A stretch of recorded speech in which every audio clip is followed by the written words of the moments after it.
तो आज का जो हमारा लेक्चर है उसमें हम पढ़ेंगे current through a metallic conductor, जिसमें हम फ्री इलेक्ट्रॉन और ड्रिफ्ट वेलोसिटी के बारे में पढ़ेंगे। और फिर हमारे पास होगा सोर्सेज ऑफ करंट। तो फ्री इलेक्ट्रॉन के बारे में हमने कल पढ़ा था कि जो मेटल एटम के वैलेंस शेल के इलेक्ट्रॉन होते हैं वो मेटल के अंदर मूव करने के लिए फ्री होते हैं, यानी वो इंडिविजुअल एटम के साथ बाउंड नहीं होते, तो उन्हें हम फ्री इलेक्ट्रॉन कहते हैं। और फ्री इलेक्ट्रॉन की जो मोशन होती है वो हमारे पास रैंडम मोशन होती है, ये हमने कल पढ़ लिया था। उसके बाद current through a metallic conductor when no battery is connected, यानी जब हमने कोई बैटरी नहीं लगाई तो करंट कैसे होगा। करंट हम जानते हैं कि flow time rate of flow of charges होता है, और हम कहते हैं जी जो हमारे पास कोई मेटल है उसमें जो फ्री इलेक्ट्रॉन की मोशन है वो रैंडम मोशन होती है। ठीक है, तो अगर रैंडम मोशन होती है तो फिर करंट क्यों नहीं फ्लो करता।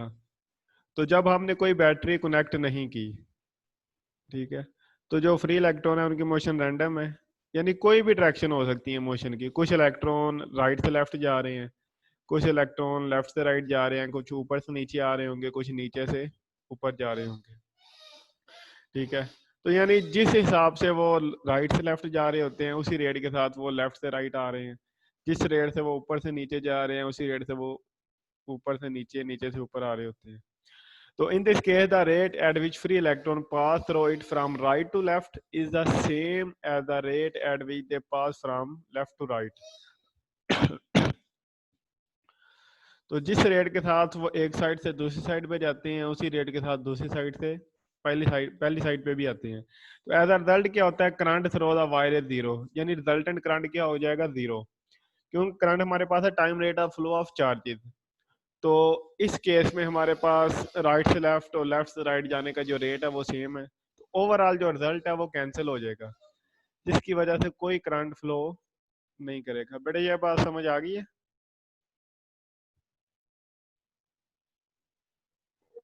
यस सर, आ गई। Yes sir. सर लेकिन इसमें करंट थ्रू मेटल्स क्यों लिखा हुआ है when no battery is connected? तो बेटा करंट हमारे पास क्या है कि time rate of flow of charge है ना। ठीक है, तो अब हमारे पास जो इलेक्ट्रॉन है ये तो मूव कर रहे हैं, मूव करने इसका मतलब कोई करंट होना चाहिए। तो जो रिजल्टेंट करंट है ना नेट, वो जीरो होता है।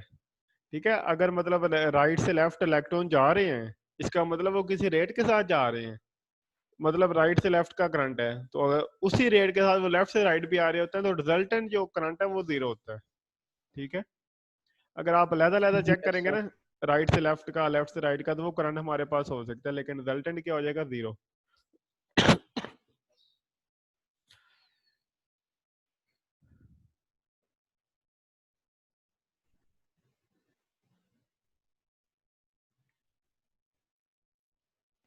जब हम मेटल के साथ बैटरी को कनेक्ट करेंगे,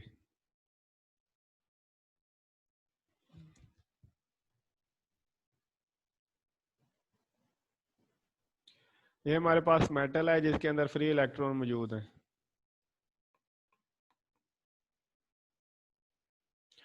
इसको हमने बैटरी के साथ कनेक्ट कर दिया, ये हमारे पास पॉजिटिव टर्मिनल है और ये हमारे पास नेगेटिव टर्मिनल है।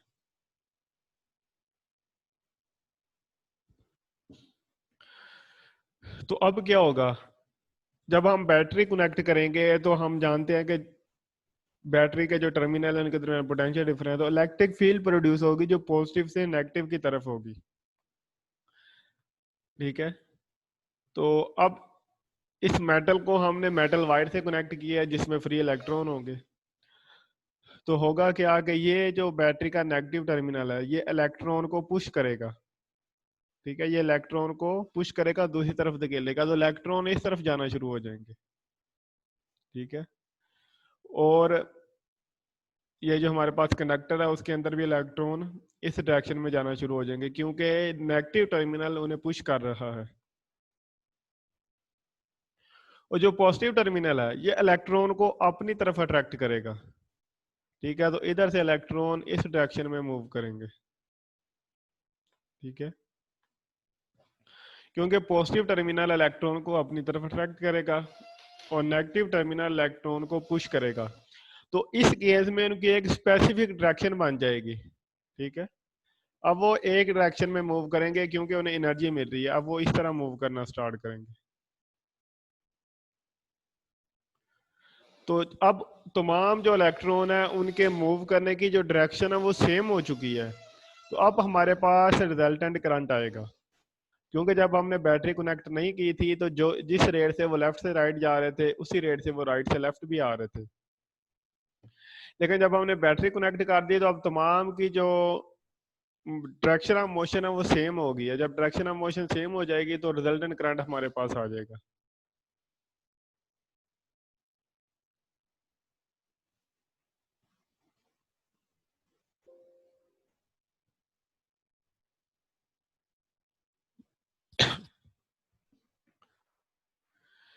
When the ends of a wire are connected to a battery, an electric field is set up at every point within the wire. तो वायर के अंदर इलेक्ट्रिक फील्ड सेटअप हो गई है जो कि पॉजिटिव टर्मिनल से नेगेटिव टर्मिनल की तरफ होगी, यानी इलेक्ट्रिक फील्ड की डायरेक्शन इस तरफ होगी। A force acts on the free electron in a direction opposite to the electric field E. और अब हम जानते हैं कि जो इलेक्ट्रॉन है ये इलेक्ट्रिक फील्ड के अपोजिट मूव करते हैं, क्योंकि इलेक्ट्रिक फील्ड पॉजिटिव से नेगेटिव टर्मिनल की तरफ होती है और जो इलेक्ट्रॉन है वो नेगेटिव से पॉजिटिव टर्मिनल की तरफ मूव करते हैं। तो दोनों की जो डायरेक्शन अपोजिट है। तो अब इलेक्ट्रॉन इलेक्ट्रिक फील्ड के अपोजिट मूव करेंगे। तो देखें इलेक्ट्रिक फील्ड की डायरेक्शन हमारे पास ये है और तमाम जो इलेक्ट्रॉन है हमारे पास वो इस डायरेक्शन में मूव कर रहे हैं। Due to the applied field the electron change their random motion in such a way that they drift slowly with constant velocity in a direction opposite to the field. तो जो electron पहले random motion में थे अब field की वजह से force की वजह से उन तमाम की मोशन एक जैसी हो जाएगी और एक डायरेक्शन में वो मूव करेंगे। This velocity is called drift velocity, hence a current being to flow through the conductor. तो जब हमने पॉजिटिव और नेगेटिव टर्मिनल से कंडक्टर को कनेक्ट कर दिया तो जो इलेक्ट्रॉन है वो नेगेटिव टर्मिनल से पॉजिटिव टर्मिनल की तरफ फ्लो करना स्टार्ट कर देंगे, क्योंकि नेगेटिव टर्मिनल उन्हें पुश करेगा और पॉजिटिव टर्मिनल उन्हें अपनी तरफ अट्रैक्ट करेगा। तो ये देखिए हमने जब बैटरी कनेक्ट की है तो जो हमारे पास ये हमारे पास पॉजिटिव टर्मिनल है, ये नेगेटिव है।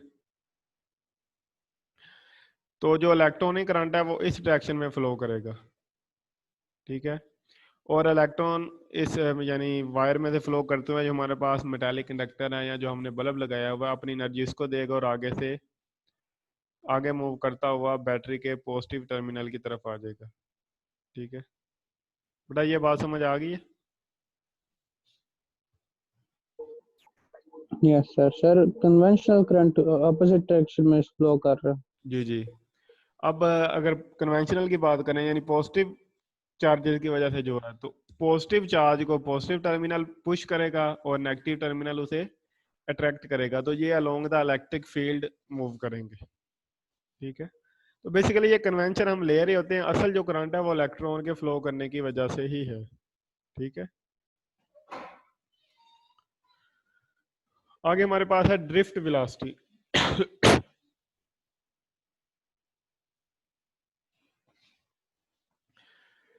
Drift velocity average constant speed with which free electron drifts when current flow through the conductor is called drift velocity.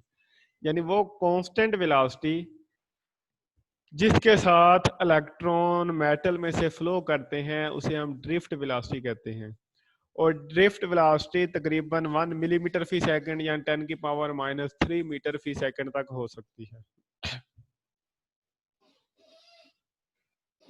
ठीक है। तो ड्रिफ्ट वेलोसिटी क्या है? Constant velocity. देखिए जब रैंडम मोशन में थे उनकी जो स्पीड थी वो आपने पढ़ी थी 100 किलोमीटर फी सेकंड तक हो सकती है या 100 से भी ज्यादा हो सकती है।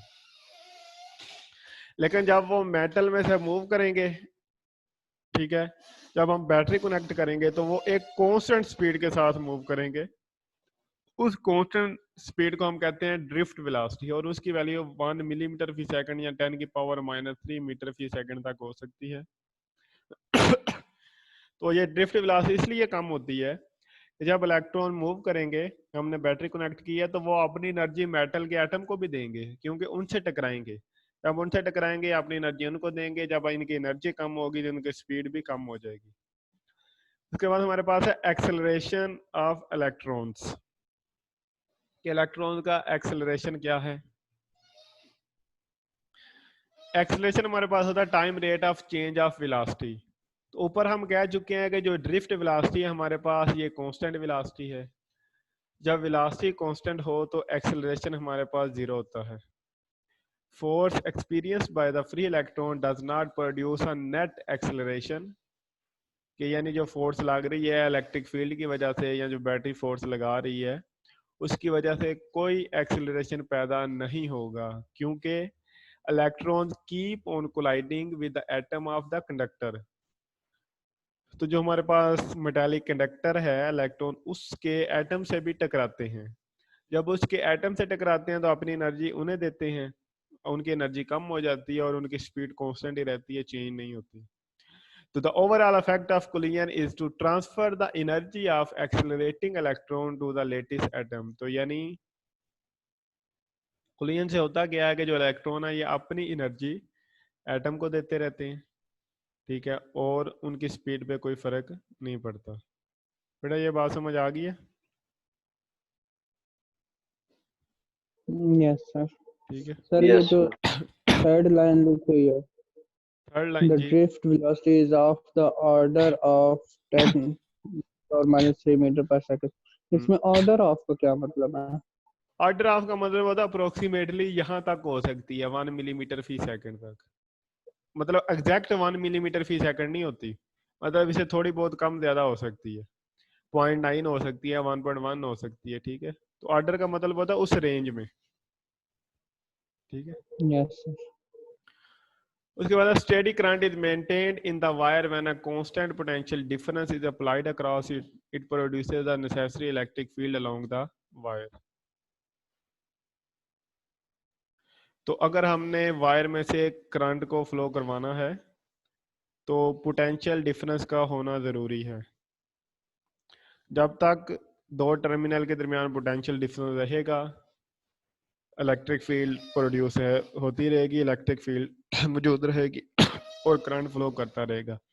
अगर हम पोटेंशियल डिफरेंस ज़ीरो कर दें तो करंट भी फ्लो नहीं होगा।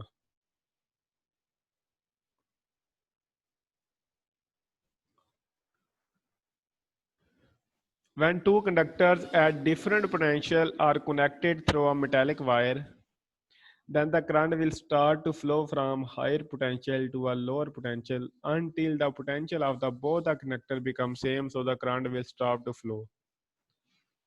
हमारे पास दो कंडक्टर हैं,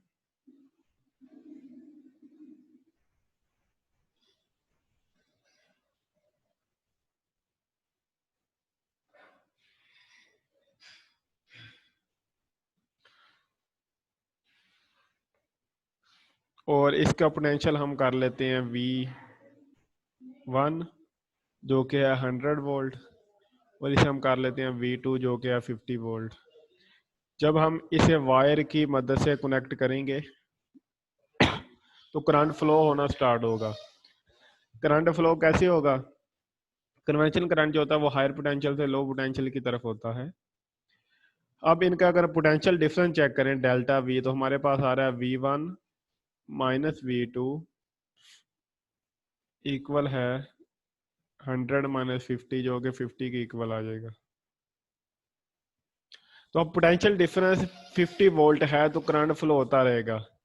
अब करंट फ्लो हो रहा है, एक टाइम आएगा अगर दोनों का पोटेंशियल सेम हो गया है, यानी V1 भी हमारे पास 75 हो गया और V2 भी हमारे पास 75 वोल्ट हो गया, तो जो डेल्टा V आ जाएगा ये जीरो हो जाएगा। और जिस टाइम पे पोटेंशियल डिफरेंस जीरो हो जाए, यानी दो कंडक्टर सेम पोटेंशियल पे आ जाएं, तो उस टाइम पे कोई करंट फ्लो नहीं होता, ठीक है। तो अगर हम चाह रहे हैं कि कांस्टेंट करंट फ्लो होता रहे तो हमें कांस्टेंट पोटेंशियल डिफरेंस अप्लाई करना पड़ेगा।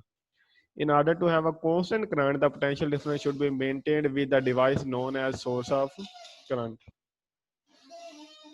ठीक है, तो जब दो पॉइंट्स के दरमियान पोटेंशियल डिफरेंस है तो करंट फ्लो होगा, जब पोटेंशियल डिफरेंस 0 हो जाएगा करंट फ्लो होना स्टॉप हो जाएगा। इसका मतलब है कि अगर हम चाह रहे हैं करंट फ्लो होता रहे तो हमें कांस्टेंट पोटेंशियल डिफरेंस अप्लाई करना पड़ेगा। आगे हमारे पास है sources of currents. Source of current convert some non electrical energy into electrical energy. Source of current क्या है कि ठीक है, ये ऐसे सोर्स होते हैं जो नॉन इलेक्ट्रिकल एनर्जी को इलेक्ट्रिकल एनर्जी में कन्वर्ट करते हैं। यानी मैकेनिकल एनर्जी हमारे पास हो सकती है, ग्रेविटेशनल पोटेंशियल एनर्जी हमारे पास हो सकती है, केमिकल एनर्जी हो सकती है। तो दूसरी कोई फॉर्म है एनर्जी की, उस एनर्जी को जो इलेक्ट्रिकल एनर्जी में कन्वर्ट करते हैं उन्हें हम कहते हैं सोर्स ऑफ करंट।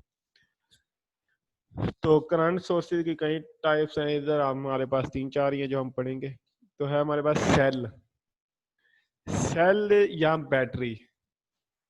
ये क्या करती है, ये जी केमिकल एनर्जी को इलेक्ट्रिकल एनर्जी में कन्वर्ट करती है। ठीक है, सेल या बैटरी केमिकल एनर्जी को इलेक्ट्रिकल एनर्जी में कन्वर्ट करती है।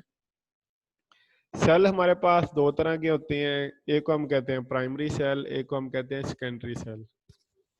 तो प्राइमरी सेल वो होते हैं जब जो एक दफा यूज हो जाए, उनकी एनर्जी खत्म हो जाए तो उनको दोबारा चार्ज नहीं किया जा सकता। जैसे जो हम क्लॉक में या हमारी वॉच में जो सेल होते हैं, ये प्राइमरी सेल होते हैं, क्योंकि जब एक दफा खत्म हो गए इनको दोबारा चार्ज नहीं किया जा सकता।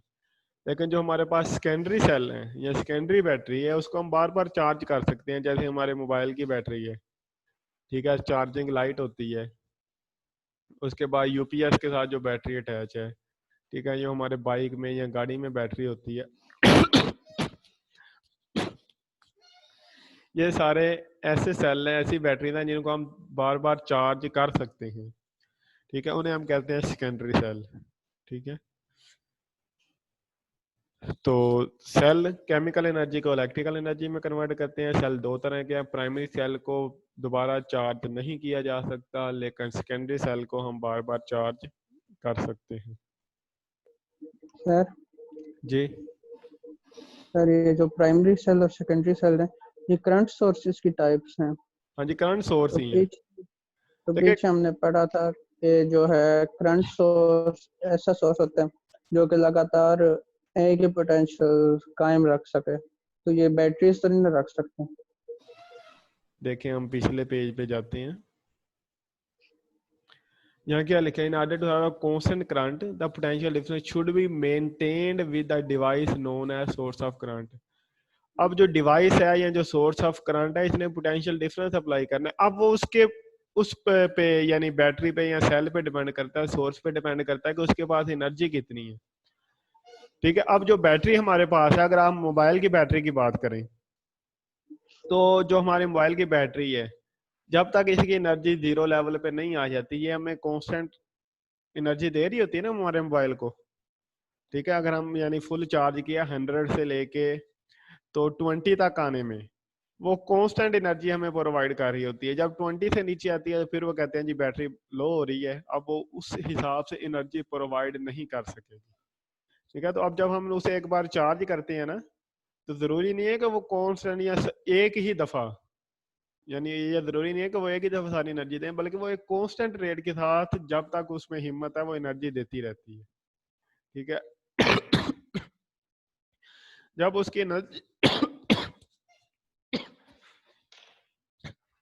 जब उसकी एनर्जी एक खास हद से कम हो जाती है, तो फिर वो कांस्टेंट रेट से एनर्जी प्रोवाइड नहीं कर सकती, तो हमें दोबारा उसे चार्ज करना पड़ता है। बात समझ आई? Yes sir. ठीक है, उसके बाद हमारे पास है इलेक्ट्रिकल जनरेटर्स। जनरेटर क्या करते हैं, ये मैकेनिकल एनर्जी को इलेक्ट्रिकल एनर्जी में कन्वर्ट करते हैं। मैकेनिकल एनर्जी आपने पढ़ी थी, पोटेंशियल एनर्जी और काइनेटिक एनर्जी। यानी जनरेटर में बेसिकली होता क्या है कि कॉइल को हम रोटेट करा रहे होते हैं। जब कॉइल रोटेट कर रही होती है, तो वो जो उसके पास एनर्जी होती है ना रोटेशन की वजह से, वो हमारे पास मैकेनिकल एनर्जी होती है। ठीक है, चैप्टर नंबर 5 फर्स्ट ईयर में हमने पढ़ा था, रोटेशनल काइनेटिक एनर्जी। ठीक है, तो वो मैकेनिकल एनर्जी के टाइप्स है। तो जब वो रोटेट कर रहा है, उसके पास यानी मैकेनिकल एनर्जी है, वो मैकेनिकल एनर्जी को इलेक्ट्रिकल एनर्जी में कन्वर्ट कर रहा है। उसके बाद हमारे पास है थर्मोकपल्स। थर्मोकपल्स क्या होते हैं कि हम टू डिफरेंट मटेरियल या मेटल लेते हैं। ठीक है, एक मेटल हमारे पास ये है,